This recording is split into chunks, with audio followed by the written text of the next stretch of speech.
കൃപാദാനമാണ്. കൃപാദാനം എന്ന് പറഞ്ഞാൽ അർഹിക്കാത്തിടത്ത് ലഭിച്ച ദാനം, വരം ആകട്ടെ. ആ കാര്യം വ്യക്തമാണ്. ഇനി രണ്ടാമതായിട്ട് ഞാൻ മുമ്പേ പറഞ്ഞു, വിശ്വാസം എന്നുള്ളത് ദൈവത്തിലുള്ള ആശ്രയമാണ്, റിലേഷൻഷിപ്പ്. വാക്യങ്ങൾ വായിക്കും. നമുക്ക് പഴയ നിയമം തൊട്ട് ചില വാക്യങ്ങൾ വായിക്കാം, പെട്ടെന്ന് വായിച്ചു. ഉൽപ്പത്തി പുസ്തകം 15:6 ആദ്യം വായിക്കണം. റോമർ 4:3. ഉൽപ്പത്തി 15 വിശ്വസിച്ചു, അത് അവൻ നീതിയായി കണക്കിട്ടു. അപ്പോൾ ദൈവത്തിൽ, യഹോവയിൽ കർത്താവ് പറഞ്ഞ ചില കാര്യങ്ങൾ സങ്കല്പിച്ചുകൊണ്ടിരിക്കുകയായിരുന്നു. അല്ല, നോട്ട് ഈവൻ ദ പ്രോമിസസ്. അത് വളരെ വ്യക്തമാണ്. പ്രോമിസസ് അല്ല വിശ്വസിച്ചത്, പ്രോമിസ് തന്ന ദൈവത്തെയാണ് വിശ്വസിച്ചത്. മനസ്സിലാക്കണേ, പ്രോമിസസ് അല്ല വിശ്വസിച്ചത്. പ്രോമിസസ് മനസ്സിൽ കൊണ്ട് നടക്കുകയല്ലായിരുന്നു, വാഗ്ദത്തങ്ങൾ മനസ്സിൽ കൊണ്ട് നടക്കുകയല്ലായിരുന്നു. വാഗ്ദത്തം ചെയ്ത ദൈവത്തെ വിശ്വസിച്ചു. അത് നീതിയായിരിക്കണം. ദൈവത്തെയാണ് വിശ്വസിക്കുന്നത്. അതാണ് റിലേഷൻഷിപ്പ് എന്ന് ഞാൻ പറഞ്ഞത്. റോമർ 4:3 ഒന്ന് വായിച്ചു.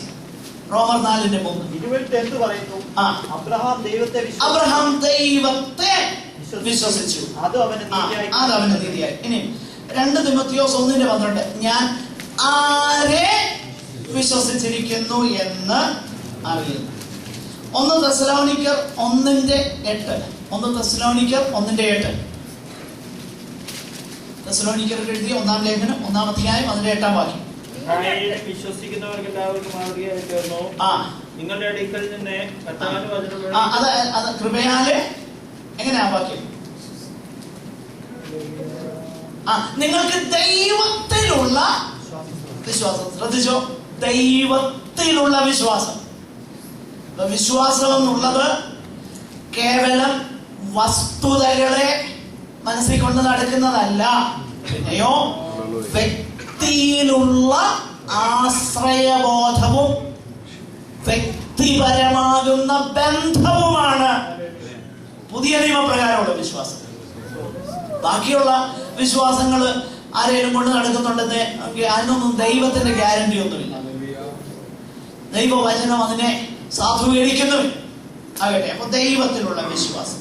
ഇനി മറ്റൊരു വിശ്വാസത്തിന്റെ 1-2 സവിശേഷതകളിലൂടെ പറഞ്ഞ് ഞാൻ മുൻപോട്ട് പോകാം.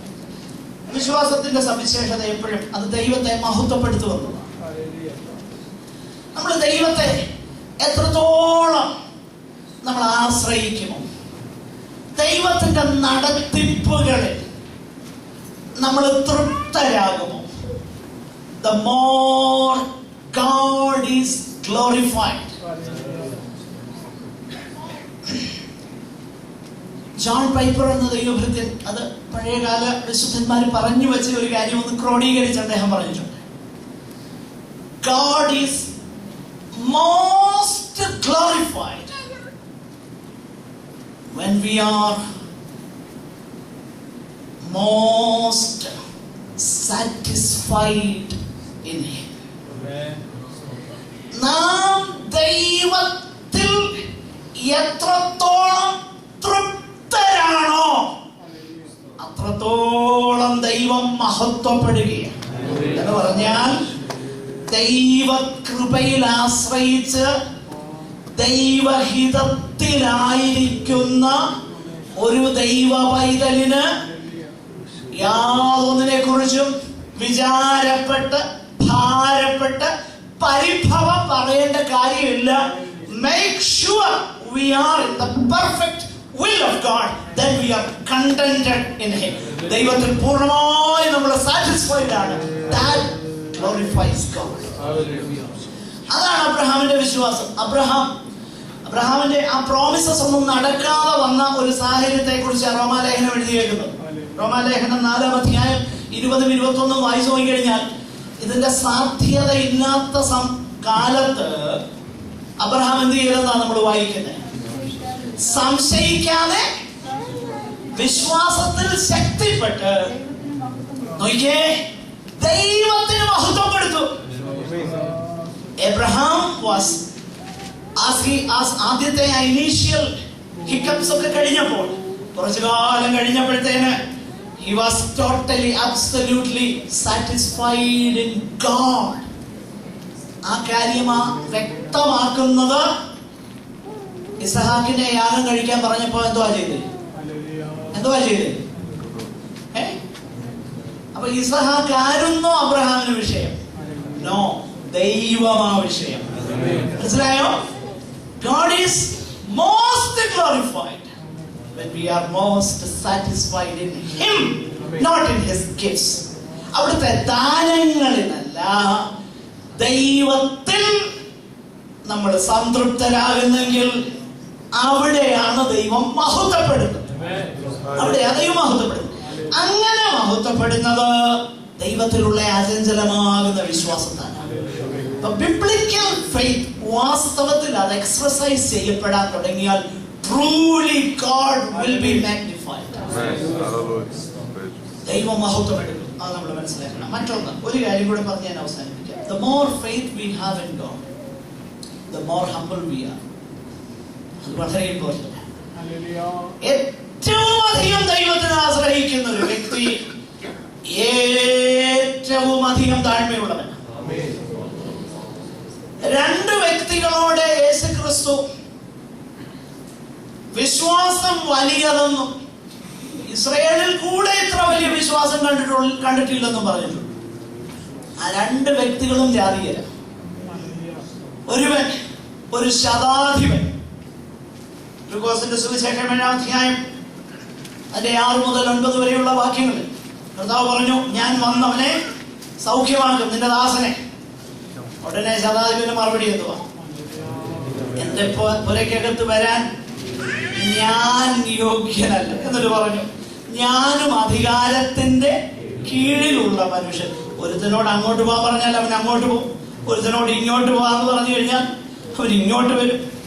കേവലം 100 പേരുടെ അധിപനാകുന്ന എന്റെ വാക്ക് കേൾക്കാൻ 100 പേരുണ്ട്. അങ്ങനെയെങ്കിൽ മോഹനനാകുന്ന ദൈവപുത്ര, അവിടുന്ന് ഒരു വാക്ക് പറഞ്ഞേച്ചാ മതി. ശ്രദ്ധിച്ചേ, ഇതാണ് വിശ്വാസം. അപ്പോൾ എന്റെ പുരക്കകത്തും നീ വരാൻ ഞാൻ യോഗ്യനല്ല. യേശു പറഞ്ഞു, ഇസ്രായേലിൽ കൂടെ ഇത്ര വലിയ വിശ്വാസം the more humble person. അവനറിയാം ഞാൻ യോഗ്യനല്ലെന്ന്. നാട്ടുകാർ പറഞ്ഞു നീ ഇത് ചെയ്തു കൊടുക്കാൻ അവൻ യോഗ്യനാന്ന് പറഞ്ഞു. പക്ഷെ അവൻ പറഞ്ഞതെന്നറിയാം, ഐ ആം നോട്ട് വർത്തി. പ്രിയരെ, വിശ്വാസം എന്ന് പറഞ്ഞു വലിയ തലക്കനം കൊണ്ട് കോളൊന്നും ഉടയാതെ ഇങ്ങനെ നടക്കുന്നൊന്നും അല്ല വിശ്വാസം. അല്ല വിശ്വാസം. ബാഗ് എടുക്കാൻ 4 പേര് ചുറ്റും അല്ലെന്നേ വിശ്വാസം. അതല്ല വിശ്വാസം. The more faith you have in God, the more humble you are. അത് നമ്മൾ മറന്നുപോയി. കനാന്യ സ്ത്രീയെ കുറിച്ച് നമുക്കറിയാം. അവൾ വന്ന് കർത്താവിന്റെ പുറകെ ഇങ്ങനെ കൂടിയപ്പോ ശിഷ്യന്മാർ പറഞ്ഞു, ശല്യം ഒന്ന് ഒഴിവാക്കി വിടാൻ പറഞ്ഞു. ഉടനെ കർത്താവ് പറഞ്ഞു, മക്കളുടെ അപ്പം എടുത്ത് നായ്ക്കുട്ടികൾക്ക് ഇട്ടുകൊടുക്കുന്നത്. ഉടനെ അവിടെ പറഞ്ഞ മറുപടി കേൾക്കും, കർത്താവെ, നായ്ക്കുട്ടികളും I am a dog. I don't deserve what truly belongs to the children. I don't deserve. I am a dog. ഉടനെ കർത്താവ് പറഞ്ഞ മറുപടി എന്തോ? സ്ത്രീയെ, നിന്റെ വിശ്വാസം വലിയത്. Great faith. Great faith. അപ്പോൾ കർത്താവിലുള്ള നമ്മുടെ വിശ്വാസം കൂടുന്തോറും നമ്മുടെ തല കുനിഞ്ഞുകൊണ്ടിരിക്കും. ഏറ്റവും അധികം ഹമ്പിൾ ആകും. ഇതാണ് ദൈവത്തിലുള്ള വിശ്വാസത്തിന്റെ ശ്രേഷ്ഠത. കാരണം ഞാൻ ജനറേറ്റ് ചെയ്യുന്ന കാര്യമാണെന്നുണ്ടെങ്കിൽ എനിക്ക് പുകഴാനുണ്ടല്ലോ. ഇതെന്റേതല്ല, എനിക്ക് ദാനമായിട്ട് തന്നു, എന്നോട് കരുണ തോന്നി, എന്നോട് ബന്ധം വെക്കാമെന്ന് എന്റെ കർത്താവ് പറഞ്ഞു. അവിടുന്ന് എനിക്ക് കൃപ തന്നതുകൊണ്ട് ഞാനും ആ ബന്ധത്തിൽ തുടരുകയാണ്. ആ ബന്ധത്തിൽ തുടരാൻ ആവശ്യമാകുന്ന മുഖാന്തരം എല്ലാം എനിക്ക് ഒരുക്കി തന്നു. തന്നേച്ച് പറയുക, come on, commune with me, know me. എന്നെ അറിയ, എന്നെ തിരിച്ചറിയാൻ വേണ്ടിയിട്ട് ഈ പുസ്തകം എന്റെ കയ്യിൽ തന്നു. എന്നിട്ട് എന്നോട് പറഞ്ഞു, മുട്ടുമടക്കി എന്റെ സന്നിധാനത്തിൽ എന്നോട് അപേക്ഷിക്കുക. എനിക്ക്